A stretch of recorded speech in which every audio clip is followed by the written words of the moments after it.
السلام عليكم ورحمة الله وبركاته.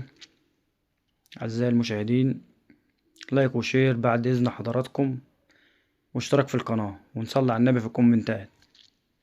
طبعا النادي الأهلي بعت خطاب بيطلب فيه بالتحقيق مع حكام الفار، حكام الفيديو، وده يعني أقل حاجة بعد الكوارث التحكيمية اللي بنشوفها في ماتشات الأهلي تحديدا. بقالنا ماتشين كورة واضحة، كورة واضحة، ما بصش عليها، ضربة جزاء تحت طاهر محمد طاهر.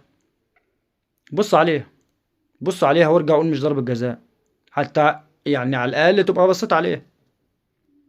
ولكن اللوم مش عليك، اللوم على اللي موجود في الفار، ان هو ما ناداش عليك ولا قالك تعالى تعالى شوف الحالة دي. والكرة التانية ولكنها حصلت. انا بصراحة انا بستغرب، انا مش فاهم. انتوا قاعدين يعني قاعدين في الفار بتعملوا ايه؟ بتلعبوا بابجي؟ مش فاهم. ولا مشغلين افلام ومسلسلات؟ ولا بتعملوا ايه؟ بتعملوا ايه يعني؟ مش فاهم. ولا بتتفرجوا على مباراة تانية ولا ايه؟ الكرة اللي شاطها تريزيجيه دي وفيها شك، انا مش هقول انها دخلت جون، انا مش هقول انها دخلت جون، ولكن فيها شك، فيها شك. ناس بتقول جون وناس بتقول مش جون، بس انا وجهة نظري انا مش شايفها بوضوح، انا مش شايفها بوضوح. ان احنا عندنا التصوير بعافية شوية، فمش مش قادر احدد هي دخلت بكامل استدارتها ولا لا. ولكن بصوا عليها، بص انت عليها. ولا الحكم بتاع الفار استدعاه، ولا هو فكر ان هو ايه ده؟ هو في ايه يعني؟ مش فاهم. يعني هو التحكيم المصري عايز ايه؟ انتوا عايزين الاهلي يعني يسيب لكم الدوري وما يلعبش خالص، ولا ايه؟ مش فاهم يعني. ولا انتوا يعني الدوري السنه دي موجه لحد برضه زي ما كنت السنه اللي فاتت عايزين تدوه لحد بعينه؟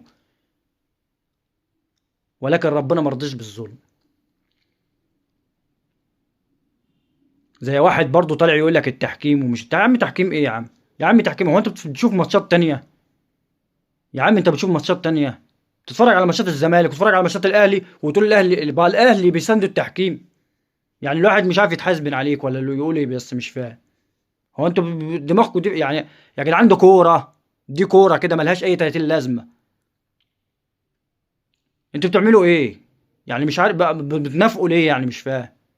ما تطلع يا عم قول الحقيقه. بتطلع تتكلم في حق نادي معين يعني، والحالات التحكيميه اللي ضده ما بتتكلمش عليها. الله يهديكم.